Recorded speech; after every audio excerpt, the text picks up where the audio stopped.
Hello, Kim, can you hear me? I can hear you. On the camera. Now I can see you. Excellent. Hey. Thank you. You.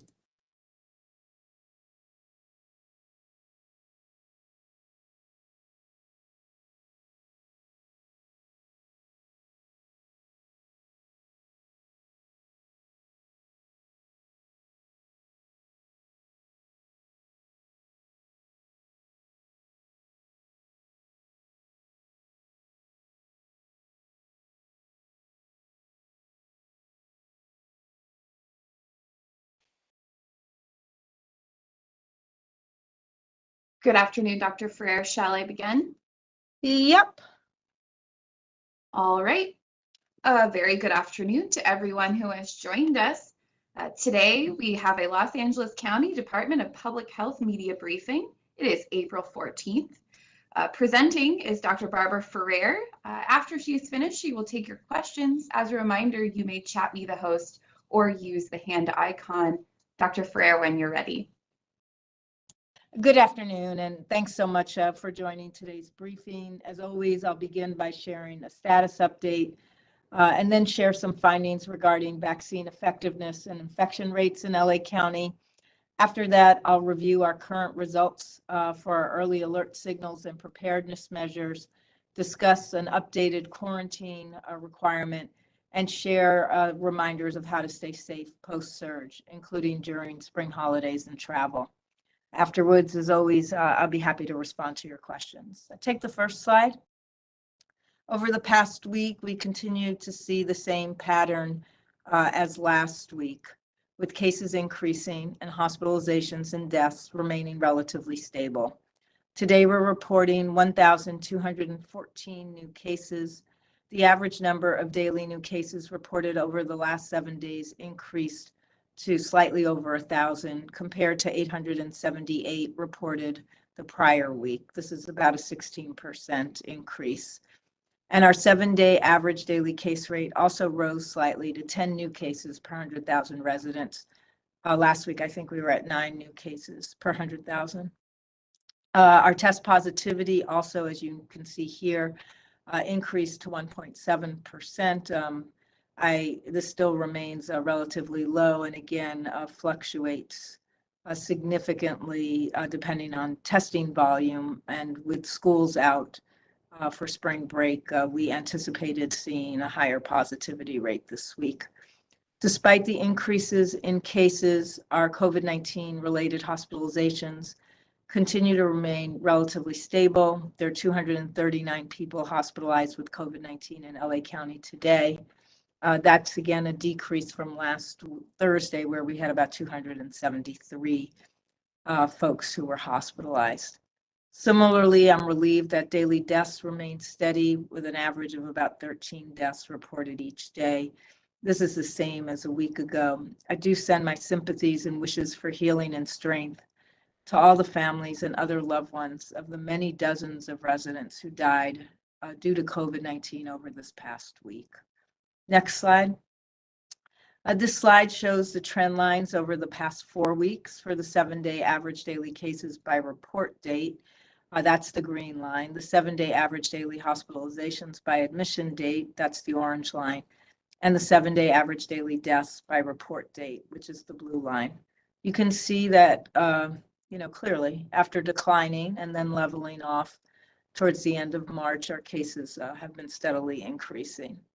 Although the current 7-day average daily case rate is far below what we saw during the winter surge, these increases are nevertheless concerning, and they do serve as a reminder that transmission now across the county is substantial. Although the declines we've observed for hospitalizations and deaths have leveled off, the metrics do remain stable at relatively low levels. Given that cases started increasing only a couple of weeks ago, we may not yet be seeing a corresponding increase in hospitalizations because of the customary delay in hospitalizations increasing after cases increase. But this could also indicate that a smaller number of those infected are requiring hospital care. Today, the 7-day average of daily hospital admissions is about 28, A month ago, it was at 62. In that same time frame, the 7-day average of reported deaths declined from about 40 a month ago to, as I noted, 13 deaths per day this week. Next slide. As we all know, while vaccines do not prevent all cases of COVID-19, they do reduce the risk of being infected and remain our best defense against severe illness, which can lead to hospitalization and death. From March 16 to April 1st, fully vaccinated people in LA County, including those with and without their booster, were about 2 times less likely to be infected with COVID-19 than unvaccinated people. This suggests that even with a more transmissible BA.2 subvariant spreading in LA County, our vaccines are providing some protection against infection. Furthermore, when you look at the latest data for hospitalizations and deaths, we see a much greater impact from vaccines. From March 26 to April 1st, fully vaccinated LA County residents were 4 times less likely to be hospitalized with COVID-19 than unvaccinated individuals. And for the period from March 19th to March 25th, fully vaccinated residents were about 11 times less likely to die from COVID-19 than those that were unvaccinated. Next slide. This slide illustrates the changes in hospitalization rates by vaccination status over time. During the surge, hospitalization rates among unvaccinated individuals, that's shown here in that solid orange line, those, as you could see, rose much higher and faster than hospitalization rates among vaccinated individuals. That you could see is that sort of dotted yellow line. We saw very strong levels of protection from the vaccine during the surge when vaccinated and boosted individuals, that's the line at the very bottom, the sort of dotted line, were 21 times less likely to be hospitalized than unvaccinated individuals. Post-surge protection from the vaccine is still strong, although we don't see as large a difference based on vaccination status. As of April 1st, vaccinated and boosted individuals, as I just noted, are about 4 times less likely to be hospitalized than unvaccinated individuals. This shrinking ratio is likely caused by a combination of factors. First, you can see from this slide how much hospitalization rates among unvaccinated individuals have fallen from their surge peak. The hospitalization rates among vaccinated individuals, they rose slightly during the surge, but they've really stayed consistently low. When rates are so low among all groups as they are now, we do expect to see a smaller ratio between them. The smaller ratio doesn't mean that the hospitalization rate among vaccinated people is going up, however, which is why I wanted to put up this slide, but rather that the rate among unvaccinated people was coming down. We also know that rates of infection during our recent winter surge were highest among unvaccinated individuals, followed by vaccinated but not boosted individuals. This means that a larger proportion of individuals in both these groups were recently infected, and therefore they now have some level of natural immunity. This could be giving both fully vaccinated individuals and unvaccinated individuals who were recently infected increased protection. Finally, we do also know that there's waning immunity associated with both vaccinations and boosters. Many people received their boosters in the fall of 2021. That's over 6 months ago. And potentially that leaves individuals who received their booster doses months ago with perhaps a similar level of protection as people who either recently completed their primary series or were vaccinated some time ago but infected during the winter surge. Some folks could interpret this information as a good reason to either not get vaccinated or not get boosted. I think that would be unfortunate because the data doesn't support that conclusion. Getting infected carries with it the risk of getting pretty sick, getting long COVID, and even dying. These risks are much greater than the risks associated with getting vaccinated. Contrary to some of the rampant misinformation that's circulating, the Pfizer and Moderna vaccines are very safe and they're well tolerated by just about everyone. The serious risks associated with these vaccines are related to a severe allergic reaction, and just to note, that's a risk associated with just about all medications, and the risk of myocarditis for young men, an event that happens more frequently amongst those infected with COVID than among those vaccinated. In a study that was published on April 8th in the Morbidity and Mortality Weekly Report, teen boys between 12 and 17 years of age had 2 to 6 times the risk of heart complications that included myocarditis, pericarditis, or multi-inflammatory syndrome after COVID-19 infection compared to after being vaccinated against COVID. And young men ages 18 to 29 years of age had 7 to 8 times the risk of these heart complications after they got infected with COVID compared to after a vaccination. The trends that are shown on this slide should be considered in the context of these many interrelated factors, while noting that the underlying message doesn't really change.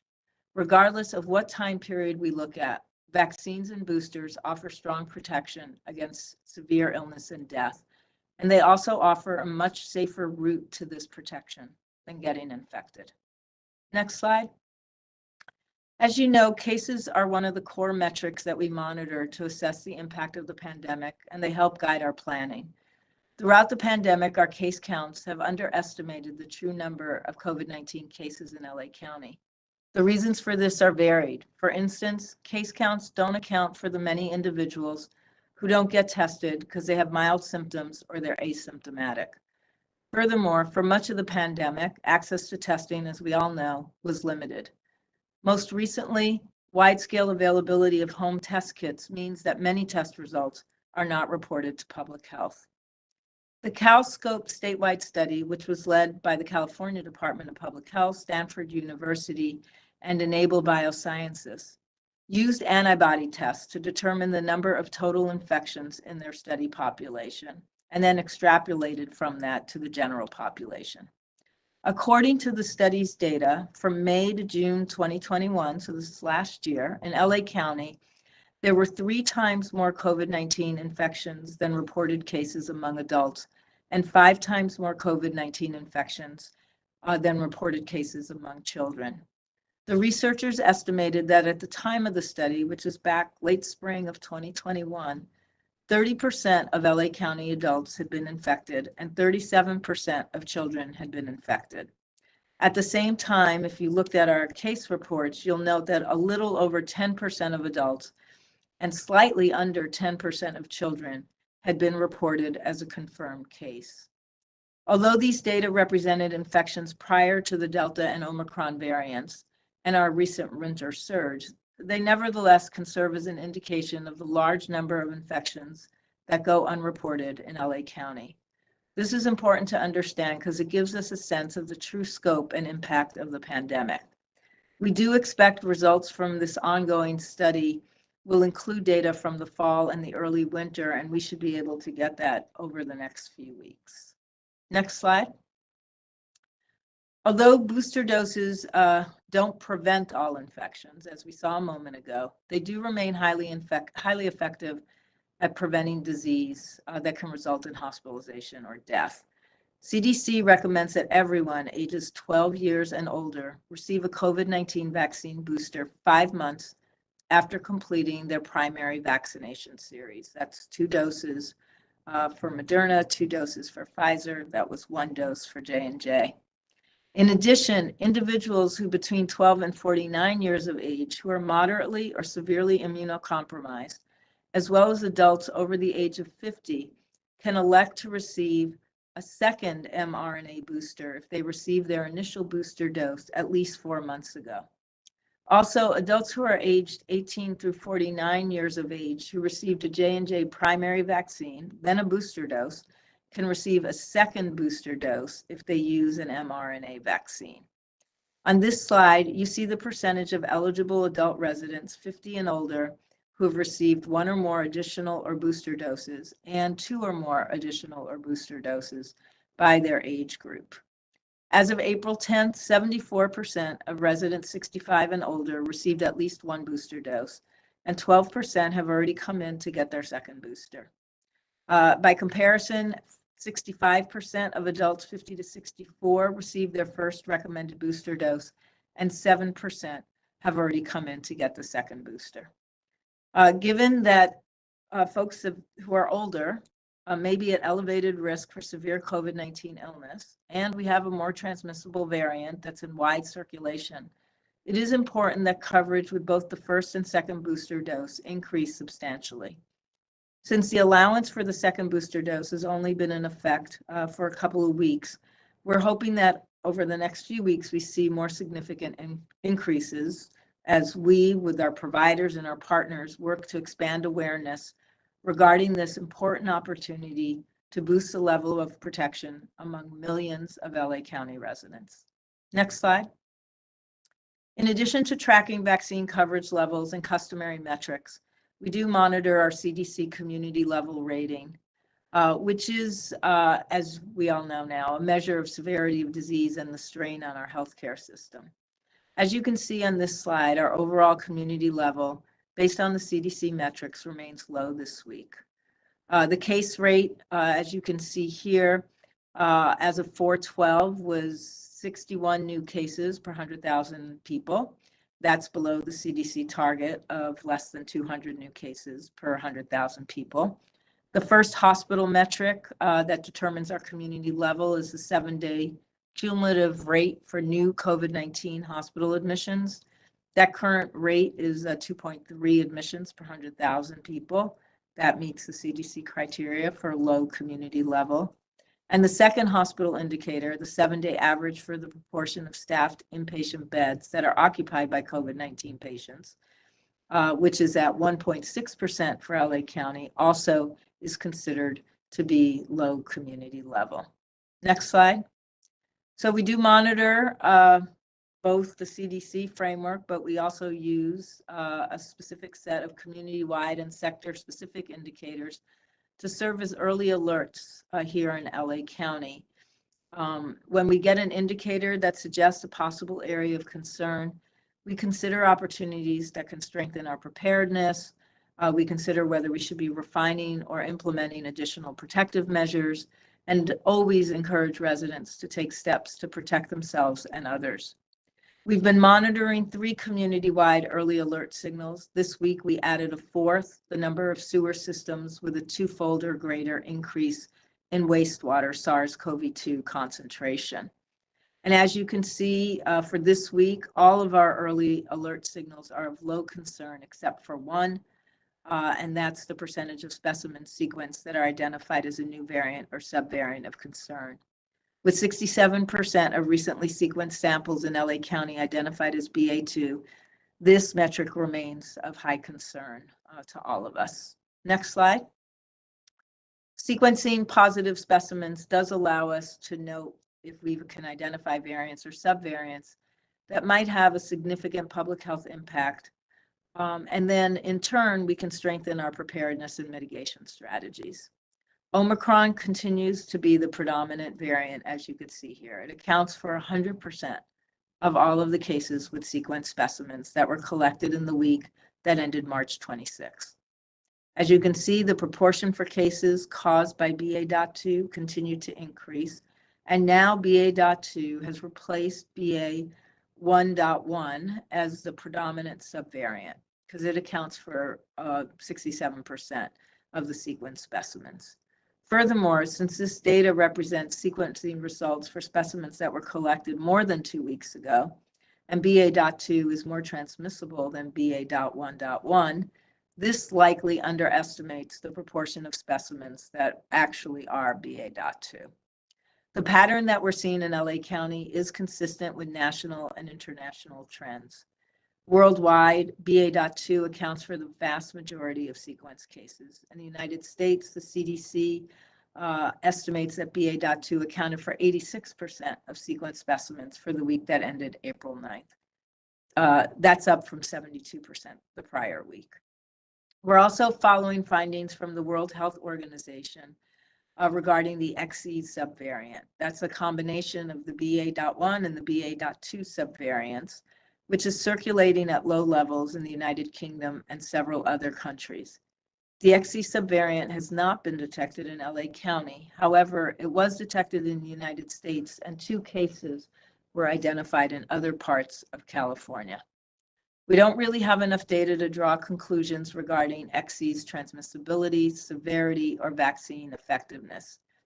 WHO is reporting that based on some initial analysis of available sequencing, it could be about 10% more transmissible than the BA.2 variant. But whether it emerges as a dominant circulating strain is not known at this time. But it is a reminder, having a new subvariant, that the more infections we have, the more chances there are for new variants and subvariants to emerge. So this, for all of us, should be another reason why it's important that we do increase those vaccination and booster rates. Next slide. While the CDC levels capture the burden of severe illness, information from emergency departments through syndromic surveillance indicates the volume of COVID-related visits, and that can serve as an earlier marker of increases in illness that are associated with COVID. Currently, 81% of facilities with emergency departments in LA County participate in our syndromic surveillance, and they provide us with regular, secure electronic data fields that we can use to identify those emergency department visits that are associated with COVID-19 illness. This slide shows the 7-day average percentage of ED encounters that are classified as coronavirus related from the very beginning of the year, January 1st, through April 10th. The blue line shows the 7-day average. The lowest dashed line shows the threshold for an alert at medium concern, which is 5 to 10% of ED encounters classified as coronavirus related. And the higher dashed line represents the threshold for high concern, which is when we see 10% or more of ED visits associated with COVID illness. With when we have less than 5% of ED encounters classified as coronavirus related, we consider this to be of low concern. You can see here for the period of April 4th through the 10th, 3% of emergency department encounters were classified as COVID related, which doesn't signal any concern regarding potential increases in disease severity. Of note, this does represent a huge decline since the peak where we had 29% of emergency room visits associated with COVID-19. That was around January 9th. We'll continue to consider our syndromic surveillance results in conjunction with findings from our other surveillance methods, including wastewater surveillance, which I'll discuss now. We'll go to the next slide. We did add this additional surveillance metric to our set of early alert signals, wastewater concentrations of SARS-CoV-2, that captures the number of sewer systems with a 2-fold or greater increase in wastewater SARS-CoV-2 concentration, virus concentration.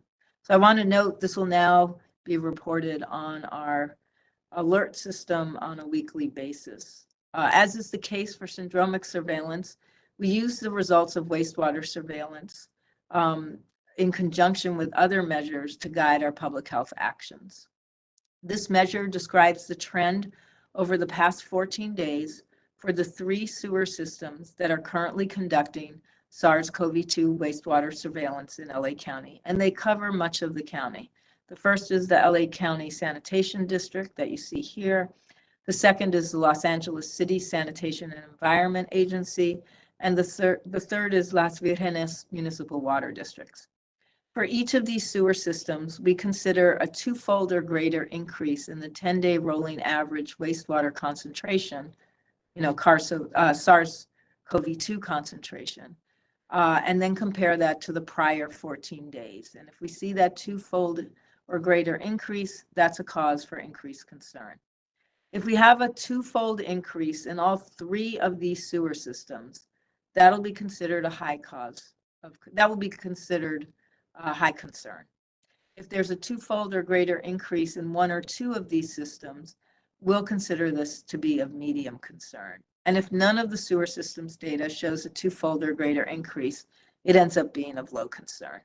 So here on this slide, this is the latest data from the LA County Sanitation Districts, whose wastewater surveillance covers the southern and eastern parts of the county that are not part of the city of LA. The white line represents this 10-day rolling average SARS-CoV-2 wastewater concentration. The orange dashed line shows the average of this COVID-19 virus wastewater concentration over the prior 14 days. And the yellow dashed line shows twice the average of SARS-CoV-2 wastewater concentration from the prior 14 days, which, as mentioned, is what would signal a cause for concern. As you can see here, although we had a small uptick in the average wastewater SARS-CoV-2 concentration mid to late March, it's leveled off, and the current concentrations are below the average from 14 days ago. Next slide. When we look at the data from the LA City Sanitation and Environment Agency, this covers most of the city of LA, you see a gradual increase in the 10-day rolling average for wastewater SARS-CoV-2 concentration, peaked March 28th, and since then has declined somewhat. And the current 10-day rolling average, as you could see, is lower than the average from 14 days ago. Next slide. We also have the results from Las Virgenes municipal water districts. This is parts of the West Valley near the Ventura County border. For this sewer system, the average SARS-CoV-2 wastewater concentration, as you could see, fairly stable since mid-March. Started a small increase at the end of March and into early April, but it's super small. And the current 10-day rolling average, while just slightly above the average from 14 days ago, remains well below twice the average. So since the average SARS-CoV-2 wastewater concentrations across all of 3 of these sewer systems is well below twice the average for the 14 days prior, this signal is not showing any evidence that is a cause for elevated concern. Next slide. With the relaxing of masking mandates at schools and increased circulation of BA2, there have been increases in cases and outbreaks at TK through grade 12 schools. Last week, I shared a concern about an increase in classroom outbreaks at the TK through grade 12 schools when we showed 14 new classroom outbreaks in a 7-day period. Over the past week, with many schools closed for spring break, we opened only 4 new classroom outbreaks. All were in elementary schools. I do want to note that this early alert signal is based on the number of classroom outbreaks that occur at a school, and it doesn't include school-affiliated outbreaks that occur outside a classroom setting, which we still track. So some examples of those outbreaks are the ones that are associated with youth sports and extracurricular activities, such as band or choir. We separate these two for the early alert system because many of the extracurricular activities involve travel, some involve staying overnight in places, and it's a different level of exposure than what we see just in our classrooms. But our school team does continue to provide outbreak management coordination and support to schools for all of their outbreaks. And we work closely with them to implement protective measures, including refining safety protocol requirements at schools that do have an outbreak. Next slide. But we're also, as always, we track testing volume, test positivity, the number of cases at schools. You can see that school testing volume, represented by the blue bars, and test positivity here, represented by the purple trend line, have stayed fairly steady over time, over recent time. Testing volume is stable, and the test positivity, while it's up slightly, it's very slightly, and it's really extremely low at about 0.2%. Next slide. Again, looking at the number of cases among students and staff, you can see that those remain very low and relatively stable. There was a slight uptick for the period that ended April 10th. We had 114 positive cases amongst staff, 521 positive cases among students. This is a 7-day period over a week versus 91 and 327 respectively for the prior 7-day period. As always, we continue our work with schools and appreciate all of the testing that goes into effect in order for us to be able to get these results. Next slide. So tracking the early alert signals, including surveillance and school signals that we discussed today, does enable us to be able to respond quickly when we see metrics that are concerning. Given the unpredictability of the SARS-CoV-2 virus, part of responding appropriately is ensuring that we're always well prepared for situations that may require additional safety and mitigation strategies. And that's why, I'm pleased to share, as you can see on this slide, all of our preparedness metrics indicate a satisfactory level of preparedness, with ratings of adequate or outstanding for each. Next slide. The same holds true for this second set of preparedness metrics that you see on this slide. Last week, we fell shy of our target for sequencing at least 5% of positive case specimens per week, but this week we did meet the target with 6% of positive case specimens. Next slide. One of the mitigation strategies that we're all very familiar with, because we've used it since the beginning of the pandemic to prevent transmission and protect residents, is to require that those that are identified as close contacts of COVID-19 cases, people infected with the virus, quarantine subsequent to their exposure. On April 6th, the California Department of Public Health issued updated guidance that recommended eliminating quarantine for asymptomatic close contacts who are members of the general public, while maintaining quarantine recommendations for close contacts in specified high-risk settings. After carefully reviewing the CDPH recommendations and noting concerns related to the increased circulation of the highly transmissible BA.2 subvariant, and indications that those infected with BA.2 are more likely to be asymptomatic, we've elected to generally align with our public health emergency quarantine order with the state's guidance, with a key exception, and that is that we require, rather than just recommend, that close contacts who are exempted from quarantine mask indoors and test. On Wednesday, we did post the updated quarantine order. It becomes effective on Friday, tomorrow. The order removes the quarantine requirement for asymptomatic close contacts in the general public, provided they mask and test. Regardless of vaccination status or recent history with prior infection, asymptomatic close contacts who are not living or working in a high-risk setting are not required to quarantine if they've been a close contact, provided that they wear a highly protective mask when indoors around others for a total of 10 days after the last contact with the person infected with COVID-19.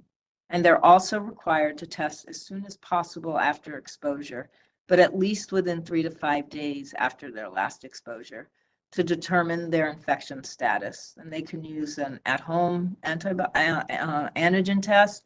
They can go and get tested at a site, but they do need to test. And if they test positive, they've got to then go ahead and follow the isolation requirements, which do mean that you cannot be out and about exposing others. Also, folks who have had an exposure, as always, need to continue to monitor themselves for 10 days following that exposure. At any point that symptoms develop, you're no longer eligible to not quarantine, so you need to go stay home and test, and then if you test positive, follow the isolation requirements. The rules are different for residents that live in high-risk settings. This includes residents that are residing in healthcare facilities, shelters, correctional facilities, and adult care facilities. For any of these residents who are close contacts to COVID-19 cases, and they're unvaccinated or incompletely vaccinated, and they haven't been infected with COVID-19 within the prior 90 days, they're going to need to continue to follow, at minimum, the existing quarantine orders that require a minimum period of 5 days of quarantine. The requirement of a negative test if you want to exit quarantine after day 5, and the requirement to mask for the full duration of the 10-day quarantine period. In addition, the quarantine order outlines requirements for staff in high-risk settings who were exposed to COVID-19 and are either unvaccinated, incompletely vaccinated, or they've not been infected with COVID-19 within the prior 90 days. They need to exclude themselves from work for at least 5 days after their last exposure. If allowed by their employer, their work exclusion can end after day 5 if they're asymptomatic, and if a diagnostic specimen collected on day 5 or later tests negative. If they're unable to test or they choose not to test and symptoms are not present, their work exclusion can end after day 10. They also must wear that highly protective mask around others for the total of 10 days after last contact with a person infected with COVID-19. I want to note that administrators at any of these high-risk settings or administrators at any other settings have the discretion to implement more protective measures than those are required in the county quarantine order. In addition to updating the quarantine requirements, the order revised the definition of close contact just for the general public to match the state's guidance. A close contact is now defined as someone sharing the same indoor space, a home, a clinic waiting room, an airplane, a classroom, for a cumulative total of 15 minutes or more over a 24-hour period. For example, this could be 3 individual 5-minute exposures for a total of 15 minutes during that infected person's infectious period. Previously, this definition really had focused just on proximity. You all remember the 6 feet rule and the duration of exposure, and it didn't really acknowledge the emerging science that this virus is airborne. You can go ahead, the order's posted on our website, lacounty.ph.lacounty.gov.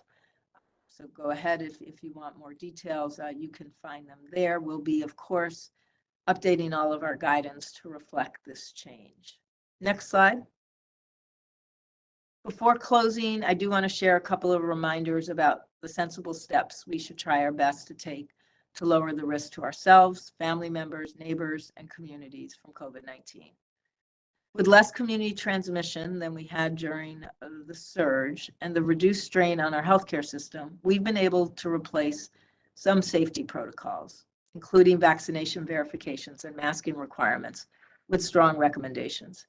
But we are encouraging residents to consider their personal and families' risk when they make decisions about the precautions that are now strong recommendations, including what to do around masking, gathering, getting tested, and getting vaccinated or boosted. One's personal risk, as you can see here, is determined by a variety of factors. And the following are characteristics that can put you at higher risk.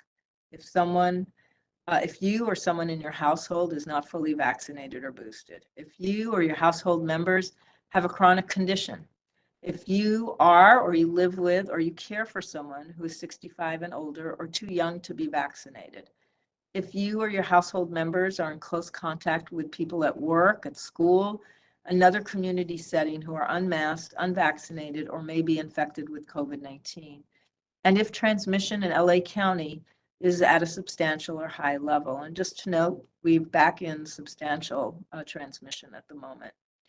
Those with more risk factors do need to take more precautions. For instance, if you have higher levels of personal risk, you should consider always wearing a mask in indoor public settings. You should consider being strategic about attending indoor gatherings or events. You should get tested before and after gatherings, and please get vaccinated or boosted, including with that second booster if you're eligible. We're recommending these sensible precautions for persons who are at higher risk, knowing that anyone can choose to use these to protect themselves and others, since most of us want to do everything we can to avoid getting infected or reinfected. I do hope that folks take a moment to assess their risk and the risk of those they care about, so that they can then use that information to guide decisions about what precautions will be their best options. Next slide. And finally, as spring is a time for renewal, it makes a lot of sense to both give thanks and take an opportunity to recommit to staying healthy and keeping those around us healthy.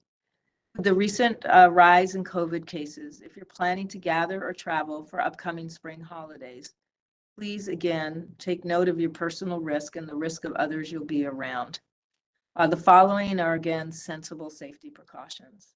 If you're planning to celebrate Ramadan, Easter, Passover, spring break by gathering with family, friends, or other loved ones, this is a good time to make sure you're up to date with your vaccines or to start that series. The same applies to anyone who's traveling to attend a gathering over spring break. This is especially important if you're at increased risk for severe illness. Before you gather or travel, you should also check in and make sure that the people you'll be traveling with or spending time with are also vaccinated and boosted if you're at higher risk. To reduce the chance that events or trips could lead to cases or outbreaks, please don't travel or gather in person if you have a positive test or any symptoms that could be COVID-19. If you are symptomatic, if you have a positive test, you'll need to go back to using virtual strategies for connecting so that you're able to spread some cheer, but you're not spreading the virus. If you're going to be around others who are at higher risk for severe illness, it's really important to go ahead and take that COVID-19 test before you meet up with them. And if you think you've been exposed to COVID-19 after you gather, go ahead and get tested then as well. When gathering with others, you can enjoy the beautiful spring weather and keep your gatherings outside whenever possible. When that's not doable, it's best to have the gatherings be small, and you can improve the indoor flow of air by opening windows, doors, and using fans strategically. Always good to wash your hands often and to wear a well-fitting mask or respirator. It's required on public transit, and it's strongly recommended in indoor public settings. I do think if we can follow these simple steps, we reduce the chance that COVID spreads as we meet up with our loved ones or enjoy traveling to some new or favorite location this spring. Thank you, and I'll now take your questions.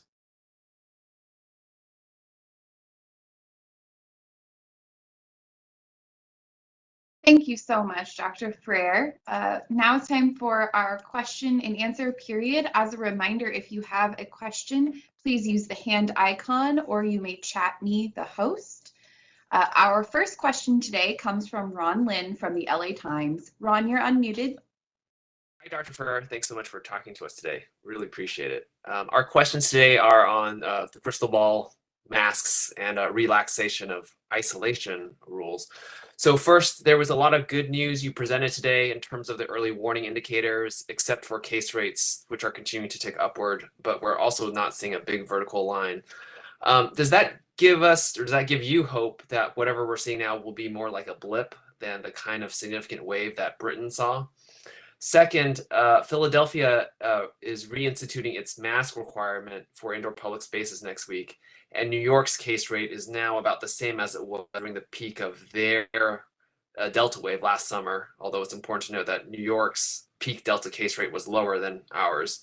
Have you given any thought to what in your mind we would need to be at to require a return to masks, or is that something that doesn't appear on the horizon right now? And then finally, you've talked about the relaxation of quarantine rules. I'd like to ask about isolation rules. Britain, for example, in February lifted its order for coronavirus positive people to isolate and stay home, the legal requirement. Have there been any discussions on the state level or at the county about ending the state recommendation or the county requirement that asymptomatic infected people stay at home and be isolated? Thank you. Yeah, thanks so much. Let me maybe start with the last question. We did modify the isolation rules, so I just want to note that I don't think they're going to get modified again. The modification was made to acknowledge that some people asymptomatic after day 5 of isolation, which is the 5th day after they've been identified as positive. If they get a negative test result, they can exit on day 6. So, and at any point after, they can exit early, provided they have that negative test result. They're still required to go ahead and wear a mask. But again, that's the modification to acknowledge that there's lots of folks who may have a shorter period of time when they're capable of infecting others, but it does require you test out. And I don't think there's certainly not been conversations here, nor do I know of any conversations at the state that have thought about whether or not we should be relaxing that. I would encourage us, especially with a new variant that's more transmissible and that really seems to be showing signs that lots more people may be asymptomatic or have very mild illness. I do suggest we stay with the isolation requirements. We don't really want people who are capable of getting other people infected out and about. In terms of the masking requirements, like what would it take for us to reinstate? we purposely didn't set any threshold except for the threshold that should we move back to high level based on the CDC framework, which again, is very dependent on what's happening in our hospitals.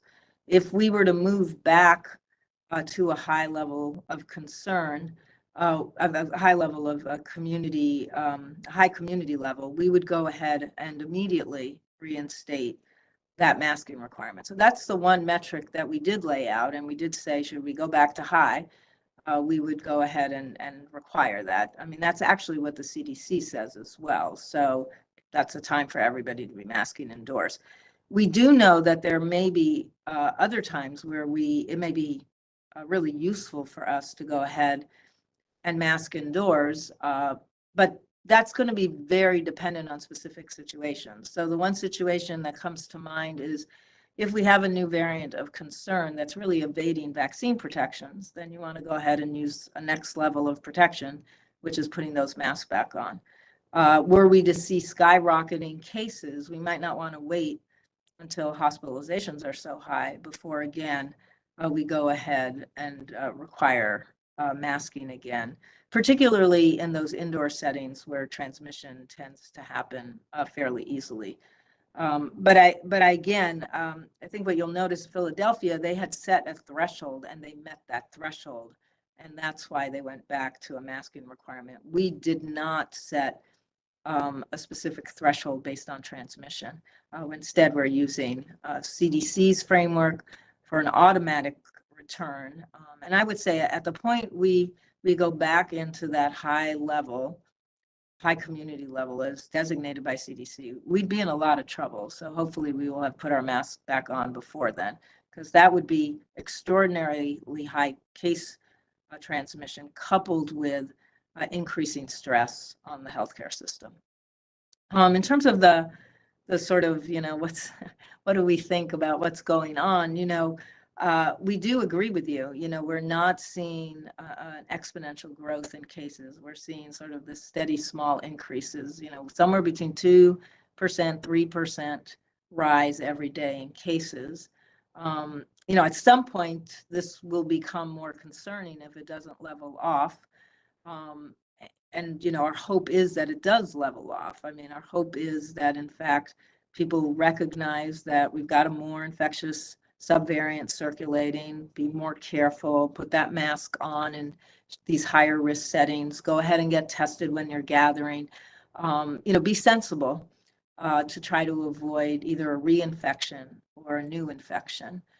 We're hoping that people take advantage of the fact that, this is time to boost your immune system. That will certainly help some people avoid infections. And then with other people, it will keep them from ending up in the hospital or, worst of all, passing away. We're working hard on therapeutics and making sure we build out that network. We make it easy for people. We have a telehealth option. So my hope is that we're able to keep this increase very small, and that we continue to make progress with getting more people vaccinated and boosted, and put ourselves in much better shape for whatever could be a future challenge with either a new variant of concern or a subvariant of Omicron that actually becomes more problematic. So thanks. I can go on to the next question. Thank you so much. But that concludes our question and answer period for today. Any closing remarks, Dr. Ferrer? Nope. Thanks a lot, folks, for everything you're doing. We'll talk to you again next Thursday. That's correct. Anyone who has additional media questions may send them to our media inbox at media@ph.lacounty.gov. And if you stick around, we'll have Spanish remarks at 3 p.m. Thank you.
afternoon, Jackie.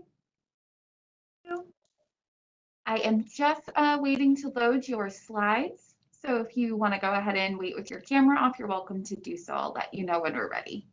Great, thank you.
All right, Jackie, if you'd like to go ahead and turn on your camera.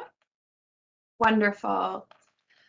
Good afternoon, everyone. Welcome to the Spanish portion of today's briefing. Today is April 14th. We have Jackie presenting. Jackie, you can go ahead and make your introduction and let me know when I should bring up the slides.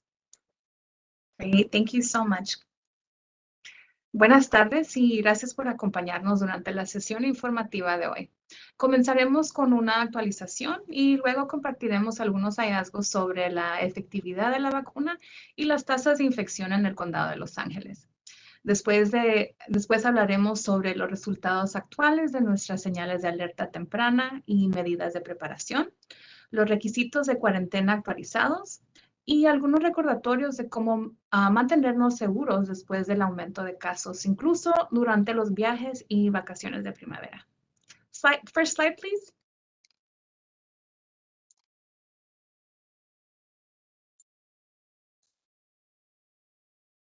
Sorry about that, 1 second.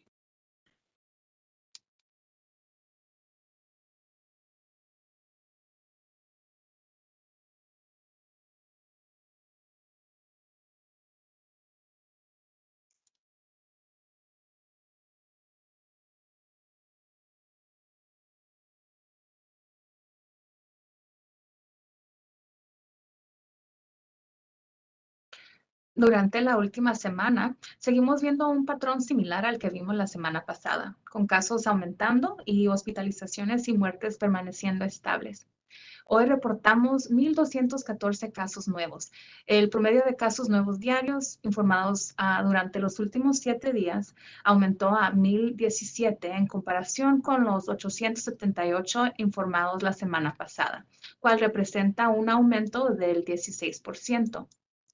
Y el promedio de 7 días de nuestra tasa de casos diarios también aumentó ligeramente a 10 casos nuevos por cada 100,000 residentes, a comparación a los 9 casos nuevos por cada 100,000 que informamos la semana pasada. Hoy nuestra tasa diaria de positividad de la prueba aumentó, pero sigue siendo baja de alrededor del 1.7%. A pesar de los aumentos en casos, nuestras hospitalizaciones relacionadas con COVID-19 se han mantenido relativamente estables. Hoy hay 239 personas hospitalizadas con COVID en el condado de Los Ángeles, a comparación a las 273 que informamos el jueves pasado. Similarmente, nos alivia que nuestras muertes diarias se mantengan estables, con un promedio de 13 muertes informadas cada día, lo mismo que hace una semana. Sinceramente enviamos nuestras condolencias y deseos de fortaleza a las familias y otros seres queridos de las decenas de personas que fallecieron debido a COVID en nuestro condado durante la semana pasada. Next slide, please. Este gráfico muestra las líneas de tendencia durante las últimas 4 semanas para el promedio de 7 días de casos diarios por fecha de informe, que es la línea verde. el promedio de 7 días de hospitalizaciones diarias por fecha de ingreso, que es la línea anaranjada, y el promedio de 7 días de muertes diarias por fecha de informe, que es la línea azul. Puede ver claramente que después de disminuir y luego estabilizarse hacia fines de marzo, los casos han aumentado continuamente. Aunque el promedio de 7 días de nuestra tasa de casos diarios actual está muy por debajo de lo que vimos durante el aumento invernal, los aumentos son preocupantes y sirven como un recordatorio de que la transmisión en todo el condado es sustancial. Aunque las disminuciones en hospitalizaciones y muertes se han estabilizado, las métricas permanecen estables en niveles relativamente bajas. Dado que los casos comenzaron a aumentar hace solo un par de semanas, es posible que no veamos un aumento correspondiente debido a la demora habitual en el aumento de las hospitalizaciones después del aumento de casos. También podría indicar que un número menor de personas infectadas requiere atención hospitalaria.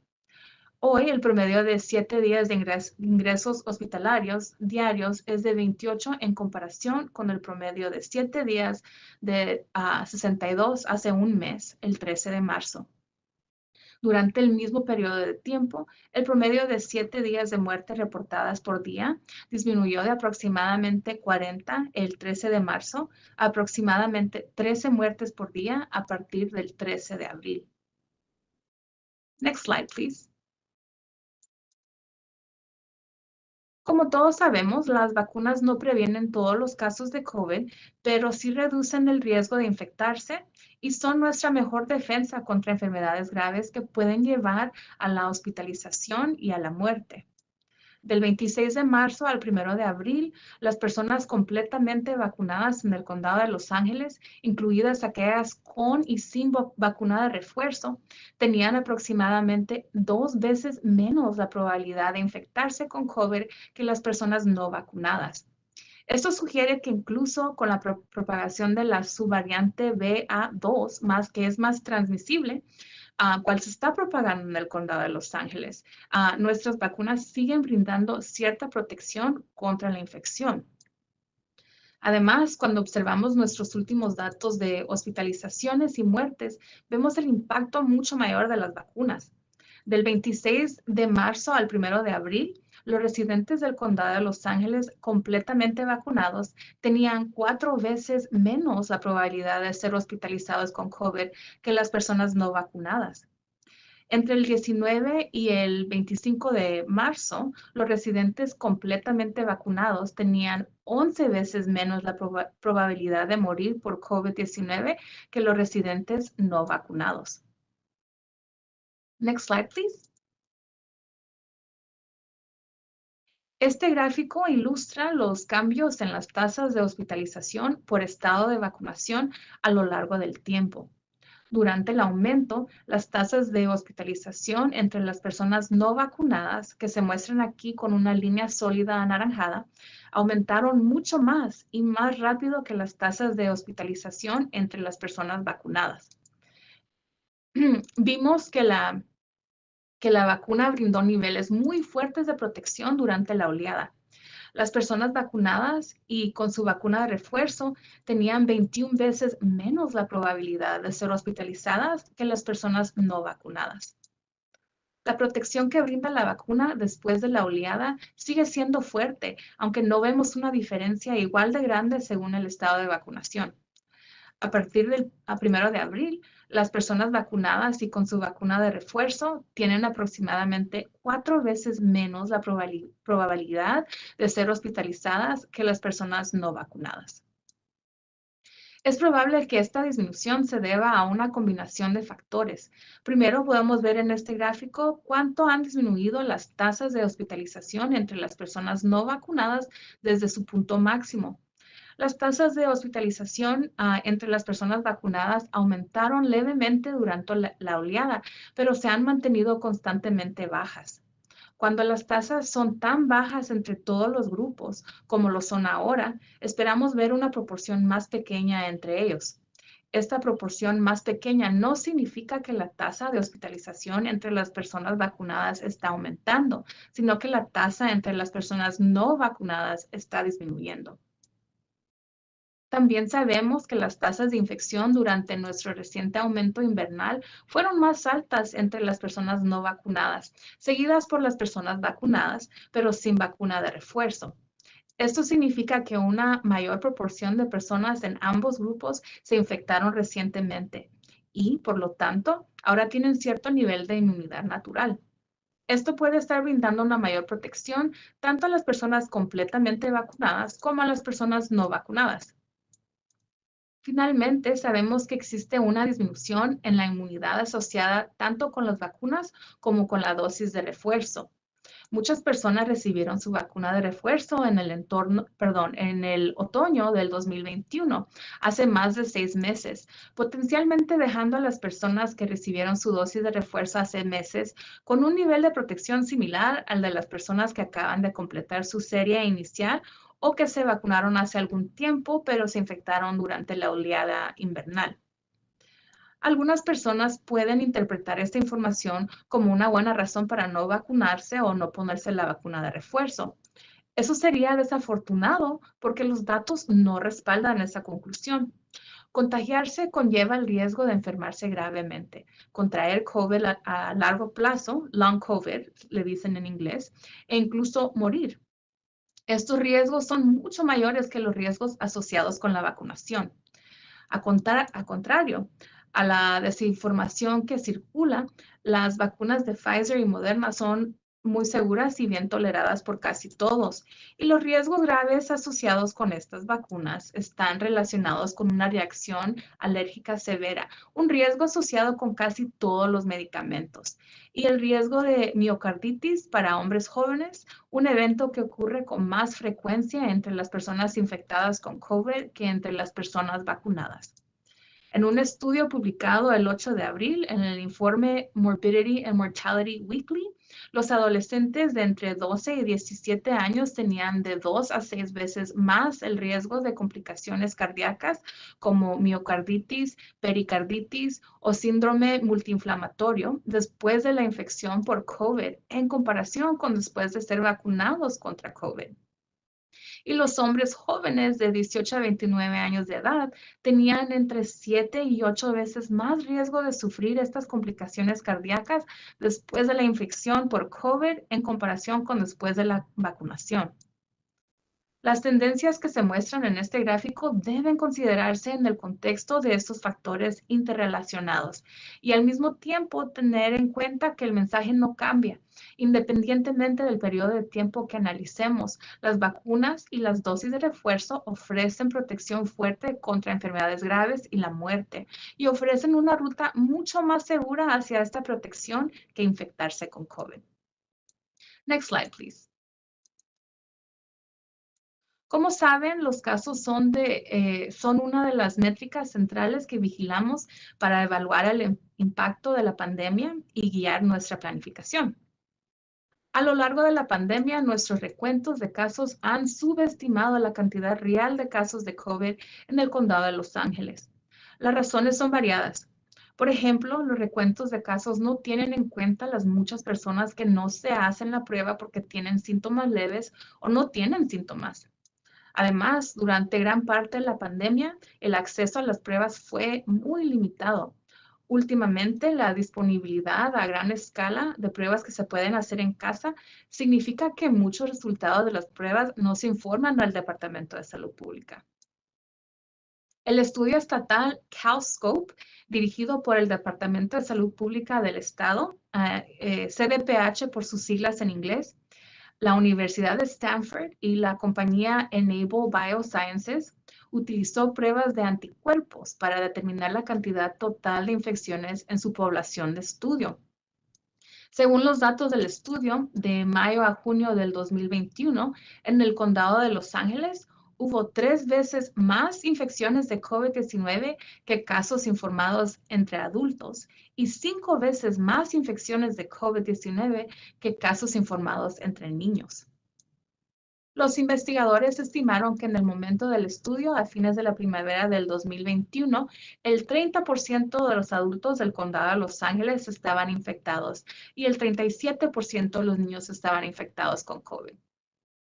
Al mismo tiempo, solo un poco más del 10% de los adultos y menos del 10% de los niños habían sido reportados como casos confirmados. Aunque estos datos representan infecciones antes de las variantes Delta y Omicron y nuestro reciente aumento invernal, son una indicación de la gran cantidad de infecciones que no se informan en el condado de Los Ángeles. Es importante entender esto porque nos da una idea del verdadero alcance y el impacto de la pandemia. Esperamos resultados de este estudio que incluirán datos del otoño y principios del invierno en las próximas semanas. Next slide, please.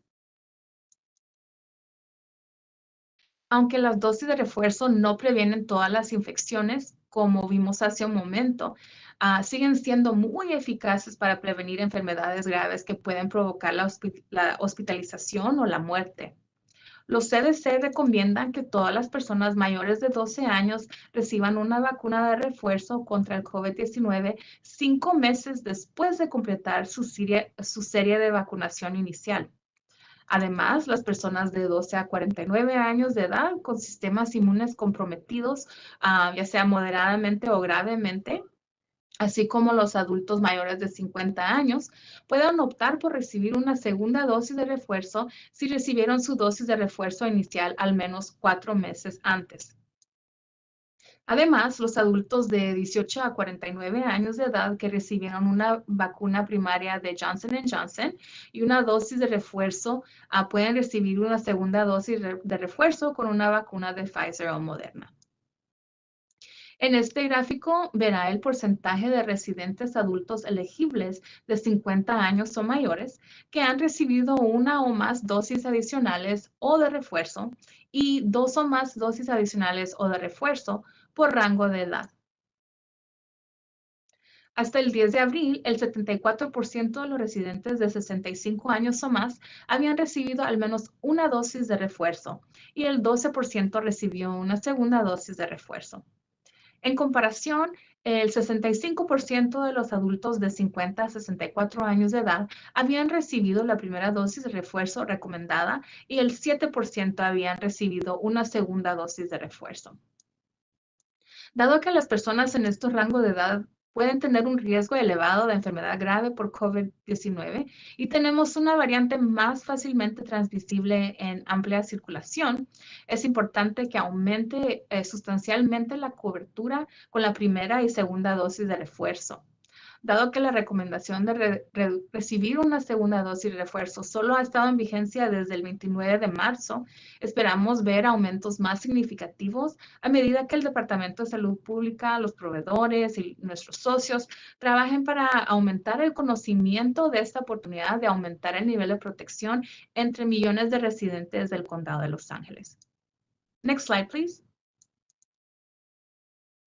Además de vigilar nuestros niveles de cobertura de vacunas y métricas habituales, continuamos vigilando nuestra calificación de nivel comunitario de los CDC, que es una medida de la gravedad de la enfermedad y qué tan abrumado está nuestro sistema de atención médica. Como puede ver en este gráfico, nuestro nivel comunitario general, según las métricas de los CDC, sigue siendo bajo en esta semana. La tasa de casos de los últimos 7 días es el primer indicador utilizado por los CDC para determinar nuestro nivel comunitario junto con 2 métricas hospitalarias. A partir del 12 de abril, la tasa de casos del condado de Los Ángeles es de 61 casos nuevos por cada 100,000 habitantes, que se mantiene por debajo del objetivo de los CDC de menos de 200 casos nuevos por cada 100,000 habitantes en los últimos 7 días. La primera métrica hospitalaria que determina nuestro nivel comunitario es la tasa agregada de 7 días para nuevas admisiones hospitalarias por COVID. La tasa actual de 2.3 admisiones por cada 100,000 habitantes cumple con los criterios de los CDC para el nivel comunitario bajo. El segundo indicador hospitalario es el promedio de 7 días de la proporción de camas hospitalarias con personal que están ocupadas por pacientes con COVID-19, que es 1.6% para el condado de Los Ángeles. Eso también se considera en el nivel comunitario bajo. Next slide, please. Estamos vigilando indicadores de toda la comunidad y de sectores específicos que sirven como alertas tempranas de los casos, brotes, hospitalizaciones o muertes y que puedan comenzar a aumentar. Cuando un indicador sugiere una posible área de preocupación, consideramos oportunidades para fortalecer la preparación, refinar o implementar medidas de protección adicionales y alentar a los residentes a tomar medidas para protegerse a sí mismos y a los demás. Hemos estado vigilando 3 señales de alerta temprana en toda la comunidad y esta semana agregamos una cuarta, la cantidad de sistemas cloacales con un aumento del doble o más en la concentración de SARS-CoV-2 en aguas residuales. Como puede ver, para esta semana, todas nuestras señales de alerta temprana son de preocupación baja, excepto una que veremos más de cerca, el porcentaje de muestras secuenciadas que se identifican como una nueva variante o subvariante de preocupación. Con el 67% de las muestras secuenciadas recientemente en el condado de Los Ángeles identificadas como BA2, esta es un área de gran preocupación. Next slide, please. La secuenciación de muestras positivas nos permite identificar variantes o subvariantes que podrían tener un impacto significativo en la salud pública y a su vez fortalecer nuestras estrategias de preparación y mitigación cuando sea necesario para retrasar la transmisión y reducir la gravedad. Omicron continúa siendo nuestra variante predominante, representando el 100% de todos los casos con muestras secuenciadas recolectadas en la semana que terminó el 26 de marzo. La proporción de casos causados por BA2 siguió aumentando y BA2 reemplazó a BA11 como la subvariante predominante, representando el 67% de las muestras secuenciadas para la semana que finalizó el 26 de marzo. Además, dado que estos datos representan resultados de secuenciación de muestras recolectadas hace más de 2 semanas y BA2 es más transmisible que BA11, esto probablemente subestima la proporción de muestras que son BA2. Lo que estamos viendo en el condado de Los Ángeles es consistente con las tendencias nacionales e internacionales. En todo el mundo, BA2 representa la gran mayoría de los casos secuenciados. Y en los Estados Unidos, los CDC estiman que BA2 representó el 86% de las muestras secuenciadas durante la semana que finalizó el 9 de abril, representando un aumento en comparación del 72% informado previamente.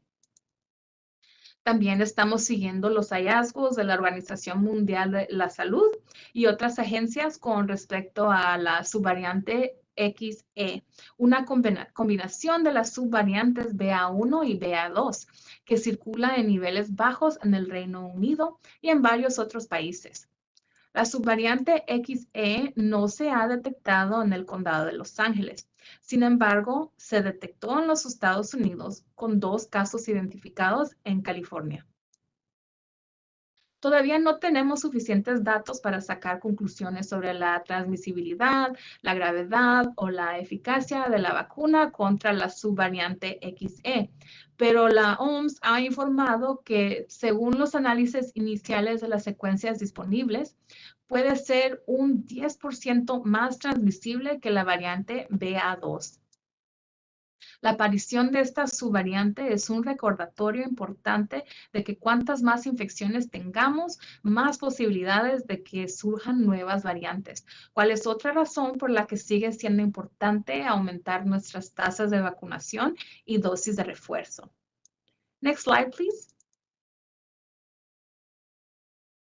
Mientras los niveles de los CDC capturan la carga que ocasiona la enfermedad grave, la información de los departamentos de emergencia a través de la vigilancia sindrómica indica la cantidad de visitas relacionadas con COVID, lo que sirve como un indicador más temprano de aumentos en la enfermedad asociada con COVID. Actualmente, el 81% de las instalaciones con departamentos de emergencia en el condado de Los Ángeles participan en vigilancia sindrómica y nos brindan fuentes de datos electrónicos seguros que usamos para identificar las visitas al servicio de departamentos de emergencia asociadas con COVID-19. Este gráfico muestra el porcentaje promedio de 7 días de visitas a departamentos de emergencia que se clasifican como relacionadas con COVID desde el 1 de enero hasta el 10 de abril. La línea azul muestra el promedio de 7 días. La línea discontinua más baja muestra el nivel de preocupación media, que es del 5% al 10% de las visitas en departamentos de emergencia clasificados como relacionados con COVID. Y la línea discontinua más alta representa el límite de preocupación alta, que es del 10% o más. Cuando menos del 5% de las visitas en departamentos de emergencia se clasifican como relacionadas con COVID, consideramos que esto es de baja preocupación. Para el periodo del 4 al 10 de abril, el 3% de las visitas en departamentos de emergencia se clasificaron como relacionadas con COVID, lo que no indica ninguna preocupación con respecto a posibles aumentos en la gravedad de la enfermedad. Cabe destacar que esto representa una disminución significativa desde el pico del 29% para el periodo que finalizó el 9 de enero. Continuaremos considerando nuestros resultados de vigilancia sindrómica junto con los hallazgos de nuestros otros métodos de vigilancia, incluida la vigilancia de aguas residuales. Next slide, please. Esta semana agregamos una métrica de vigilancia adicional a nuestro conjunto de señales de alerta temprana, concentración de SARS-CoV-2 en aguas residuales que capturan la cantidad de sistemas locales con un aumento del doble o mayor en la concentración de SARS-CoV-2 en aguas residuales. Como es el caso de la vigilancia sindrómica, los resultados de la vigilancia de las aguas residuales no deben usarse para guiar de manera independientemente las acciones de salud pública. Sin embargo, cuando se considera junto con otros hallazgos de vigilancia, la vigilancia de aguas residuales puede proporcionar un indicador temprano de casos y tendencias de COVID. Esta medida describe la tendencia durante los últimos 14 días para los 3 sistemas locales que actualmente están realizando vigilancia de SARS-CoV-2 en aguas residuales en el condado de Los Ángeles.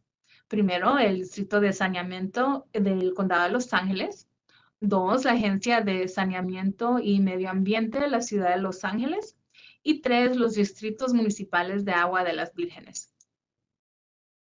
Para cada uno de estos sistemas locales, consideraremos un aumento del doble o más en la concentración promedio de SARS-CoV-2 en aguas residuales de 10 días en comparación con los 14 días anteriores, como motivo de mayor preocupación. Si hay un aumento del doble en estos 3 sistemas locales, esto se considerará motivo de gran preocupación. Si hay un aumento del doble o mayor en uno o dos de estos sistemas, lo consideraremos de preocupación media. Y si ninguno de los datos de los sistemas locales muestra un aumento del doble o mayor, esto será de baja preocupación. Este gráfico muestra los datos más recientes de la planta conjunta de control de la contaminación del agua de los distritos sanitarios del condado de Los Ángeles, cuya vigilancia de aguas residuales cubre las partes sur y del condado que no forman parte de la ciudad de Los Ángeles. La línea blanca representa el promedio móvil de 10 días de concentración de SARS-CoV-2 en aguas residuales.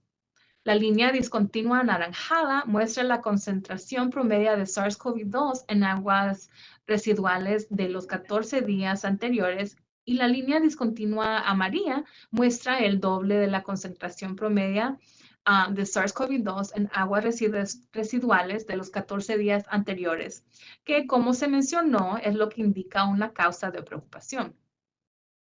Y como puede ver, aunque hubo un aumento en la concentración promedio de SARS-CoV-2 en las aguas residuales a mediados o fines de marzo, esto se estabilizó y las concentraciones promedias actuales están por debajo del promedio de hace 14 días. Next slide, please. Luego, al revisar los datos de la Agencia de Saneamiento y Medio Ambiente de la ciudad de Los Ángeles, cuya vigilancia de aguas residuales cubre la mayor parte de la ciudad de Los Ángeles, vemos un aumento gradual en el promedio móvil de 10 días para la concentración de SARS-CoV-2 en aguas residuales, que alcanzó su punto máximo el 28 de marzo. Desde entonces, las concentraciones promedias de SARS-CoV-2 en este sistema han disminuido y el promedio móvil actual de 10 días es más bajo que el promedio de 14 días. Next slide, please. También tenemos resultados de los distritos municipales de agua de Las Vírgenes, cuya vigilancia de aguas residuales cubre parte del Valle Oeste cerca de la frontera del condado de Ventura. Para este sistema de sistema local, la concentración promedio de SARS-CoV-2 en aguas residuales ha sido bastante estable desde mediados de marzo y comenzó a aumentar ligeramente a fines de marzo y principios de abril. El promedio móvil actual de 10 días, aunque ligeramente más alto que el promedio de hace 14 días, sigue estando muy por debajo del doble del promedio. Dado que la concentración promedio de SARS-CoV-2 en aguas residuales para los 3 sistemas locales está muy por debajo del doble del promedio de los 14 días anteriores, esta señal no muestra ninguna evidencia que sea motivo de gran preocupación. Next slide, please. Con el relajamiento de los mandatos de uso de mascarillas y en las escuelas y el aumento de circulación de la subvariante BA2 más infecciosa, ha habido aumentos en los casos y brotes en las escuelas de kinder de transición al 12 grado en el condado de Los Ángeles. La semana pasada compartimos nuestra preocupación por un aumento en los brotes en el aula en nuestras escuelas, con 14 nuevos brotes en el aula informados en un periodo de 7 días. Durante la semana pasada, con muchas escuelas cerradas por las vacaciones de primavera, abrimos solo 4 nuevos brotes de aula, todos en escuelas primarias. Cabe destacar que nuestra señal de alerta temprana se basa en la cantidad de brotes en el salón de clases que ocurren en una escuela y no incluye los brotes relacionados con la escuela que ocurren fuera del salón de clases. Los ejemplos de brotes relacionados con la escuela incluyen brotes asociados con deportes juveniles y actividades extracurriculares como bandas o coros. Nuestro equipo escolar continuará brindando coordinación y apoyo para el manejo de brotes a las escuelas y trabajará en estrecha colaboración con ellas para implementar medidas de protección, incluyendo el refinar los requisitos de protocolo de seguridad. Next slide, please. También rastreamos la cantidad de pruebas, la positividad de las pruebas y la cantidad de casos en las escuelas. Este gráfico muestra la cantidad de pruebas escolares representado por las barras azules y la positividad de las pruebas representada por la línea de tendencia morada a lo largo del tiempo. La cantidad de pruebas se ha mantenido estable, como puede ver, y la positividad de las pruebas, aunque ligeramente más alta, sigue siendo extremadamente baja. Next slide, please. Y como se ve aquí, desde la disminución después de la oleada, el número de casos entre los estudiantes y el personal se ha mantenido relativamente estable. Hubo un ligero aumento en los casos entre el personal y los estudiantes durante el periodo de 7 días que terminó el 10 de abril, con 114 casos positivos entre el personal y 521 casos positivos entre los estudiantes, a comparación a 91 y 327 respectivamente durante el periodo anterior de 7 días. Trabajamos en estrecha colaboración con nuestros socios escolares para rastrear esta información y mejorar las medidas de prevención y control según corresponda para garantizar un entorno escolar seguro para los estudiantes y el personal. Next slide, please. El seguimiento de nuestras señales de alerta temprana, incluidas las señales de vigilancia y escolares que informamos hoy, nos permite responder rápidamente a las métricas de preocupación. Dada la imprevisibilidad del virus SARS-CoV-2, parte de la respuesta adecuada es garantizar que estamos bien preparados para situaciones que requieren estrategias adicionales de seguridad y mitigación. Hoy nos complace compartir que, como puede ver en este gráfico, todas nuestras métricas de preparación indican un nivel satisfactorio de preparación con calificaciones adecuadas o sobresalientes para cada una. Next slide, please. Lo mismo se aplica al resto de las métricas de preparación en este gráfico. La semana pasada no alcanzamos nuestro objetivo de secuenciar al menos 5% de las muestras de casos positivos por semana. Esta semana cumplimos ese objetivo con el 6% de las muestras de casos positivos secuenciadas durante la semana. Este es una componente importante de nuestra preparación, ya que necesitamos una cantidad adecuada de resultados de secuenciación para poder rastrear las variantes circulantes y contribuir al conocimiento sobre las características claves de las variantes emergentes, como cuán transmisibles son, si causan enfermedades más graves y si son susceptibles a vacunas y tratamientos. Una de las estrategias de mitigación que hemos utilizado para prevenir la transmisión y proteger a los residentes durante la pandemia ha sido exigir que aquellos identificados como contactos cercanos de los casos de COVID se pongan en cuarentena después de su exposición. El 6 de abril, el CDPH emitió una guía actualizada que recomendaba eliminar la cuarentena para los contactos cercanos sin síntomas que son miembros del público en general, manteniendo las recomendaciones de cuarentena para los contactos cercanos en entornos específicos de alto riesgo. Después de revisar cuidadosamente las recomendaciones del CDPH y observar las preocupaciones relacionadas con el aumento de la circulación del subvariante BA2, que es altamente transmisible, y las indicaciones de que es más probable que las personas infectadas con BA2 sean asintomáticas, hemos optado por alinear en general nuestra orden de cuarentena con la guía del CDPH, con una excepción clave para exigir en lugar de recomendar que los contactos cercanos que están exentos de la cuarentena utilicen mascarilla en interiores y que se hagan la prueba. El miércoles publicamos una orden de cuarentena actualizada que entra en vigencia a las 12:01 a.m. el viernes 15 de abril. La orden elimina el requisito de cuarentena para los contactos cercanos sin síntomas en el público en general, siempre que usen mascarilla y se hagan la prueba. Independientemente del estado de vacunación o el historial reciente de infección previa, los contactos cercanos sin síntomas que no vivan o trabajen en un entorno de alto riesgo no están obligados a ponerse en cuarentena, siempre que use una máscara de alta protección cuando esté en el interior con otras personas durante un total de 10 días después del último contacto con una persona infectada con COVID. Y también están obligados a realizarse la prueba lo más antes posible, al menos dentro de los 3 a 5 días después de su última exposición, para determinar su estado de infección.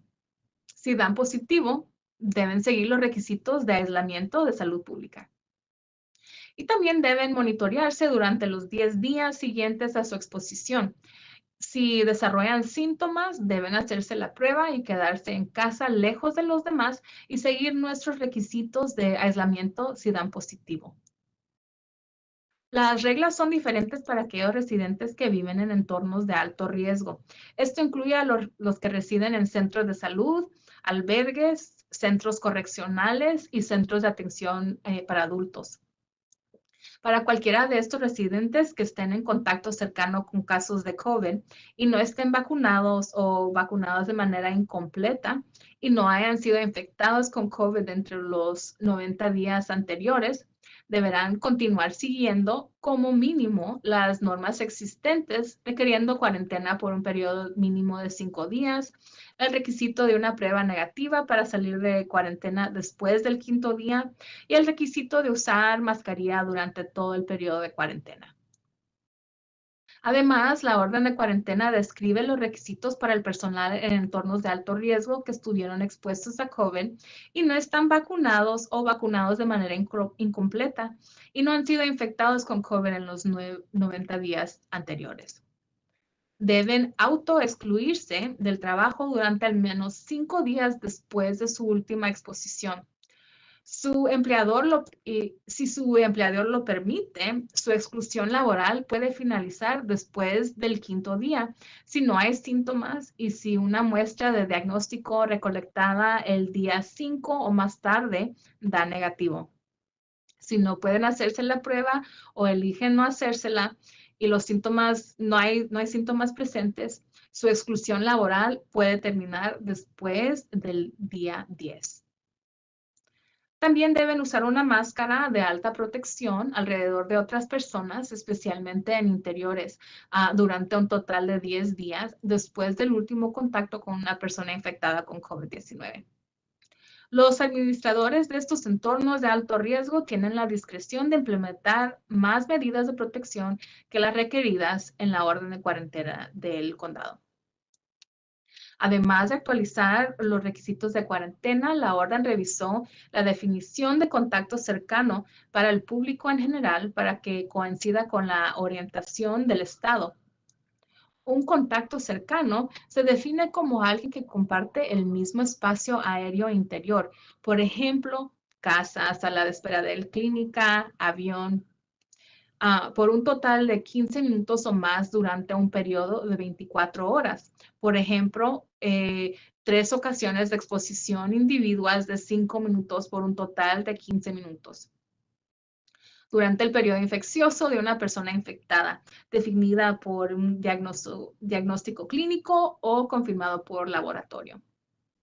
Anteriormente, esta definición se enfocaba en la proximidad y la duración de la exposición y no tomaba en cuenta la ciencia emergente de que este virus se transmite por el aire.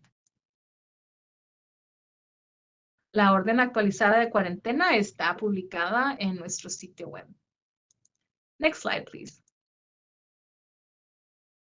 Antes de cerrar, nos gustaría compartir un par de recordatorios sobre los pasos sensatos que todos debemos tomar para reducir el riesgo de COVID para nosotros, los miembros de nuestras familias, nuestros vecinos y nuestras comunidades. Con menos transmisión comunitaria y como no está abrumado nuestro sistema de atención médica, hemos podido reemplazar algunos protocolos de seguridad, como verificaciones de vacunación y requisitos de uso de máscaras, con recomendaciones sólidas. Alentamos a los residentes a que consideren el riesgo personal y el de su familia al tomar decisiones sobre precauciones como usar mascarilla, reunirse, hacerse la prueba y vacunarse y ponerse las dosis de refuerzo. El riesgo personal de uno está determinado por una variedad de factores y las siguientes son características que pueden ponerlo en mayor riesgo. Si usted o alguien en su hogar no está completamente vacunado y reforzado. Si usted o los miembros de su hogar tienen una condición crónica como diabetes, presión arterial alta o tienen un sistema inmune comprometido. Si tiene o vive con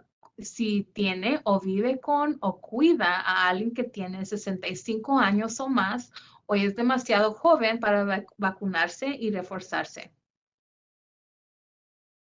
Si usted o los miembros de su hogar están en contacto cercano con personas en el trabajo, la escuela u otro entorno comunitario que no tienen mascarillas, no están vacunados o pueden estar infectados con COVID. Y si la transmisión en el condado de Los Ángeles es de nivel sustancial o alto. Aquellos con más factores de riesgo deben tomar más precauciones. Por ejemplo, si tiene niveles más altos de riesgo personal, debe considerar usar siempre una máscara en los interiores de lugares públicos.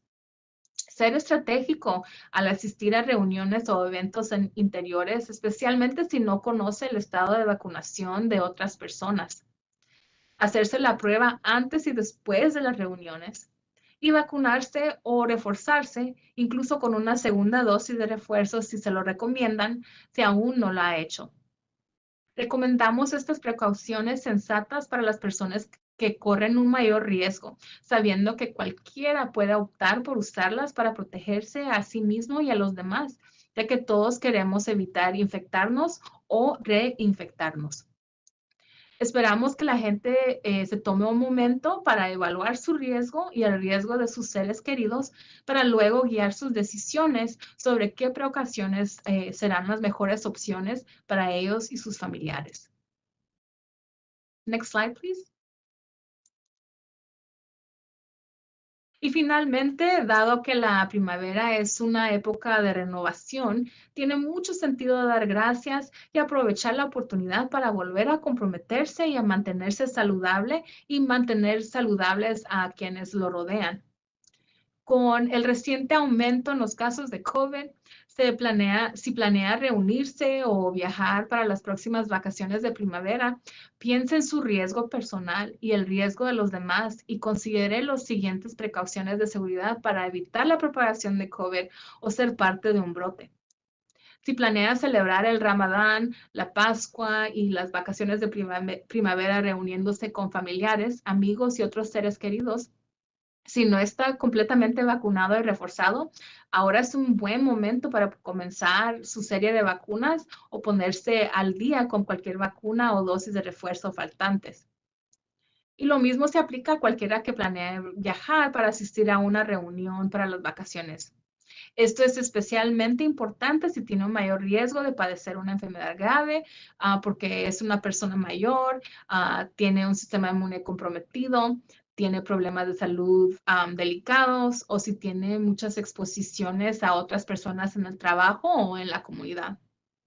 Y antes de reunirse o viajar, asegúrese de que las personas con las que pasará el tiempo también estén vacunadas y se han puesto su vacuna de refuerzo. Para reducir la posibilidad de que eventos y viajes puedan generar casos o brotes, no viaje ni se reúna en persona si tiene una prueba positiva o cualquier síntoma que pueda ser COVID. Puede conectarse con su familia y amigos virtualmente para compartir su alegría, no COVID. Si va a estar cerca de otras personas que tienen un mayor riesgo de enfermarse gravemente, asegúrese de hacerse una prueba de COVID antes de reunirse con ellos. Y si cree que puede haber estado expuesto a COVID después de reunirse, hacerse la prueba. Cuando se reúna con otros, disfrute de nuestro hermoso clima y reúnase afuera si es posible. Si eso no es posible, mantenga su reunión pequeña y mejore el flujo interior con ventiladores y ventanas y puertas abiertas. Lávese las manos con frecuencia y recuerde usar una máscara o un respirador que le quede bien cuando esté en el transporte público, según se requiera. Si va a un lugar público cerrado, use una máscara o un respirador que le quede bien, especialmente si usted o su acompañante tienen un mayor riesgo de contraer COVID. Si todos seguimos estos sencillos pasos, reducimos la posibilidad de que el COVID se propague cuando nos reunimos con seres queridos o disfrutamos viajar a un lugar nuevo o favorito esta primavera. Thank you so much. Thank you so much, Jackie, and thank you to everyone who attended today. As a reminder, additional media questions can be sent to our media inbox at media@ph.lacounty.gov. Thank you once again, and we'll see you next week.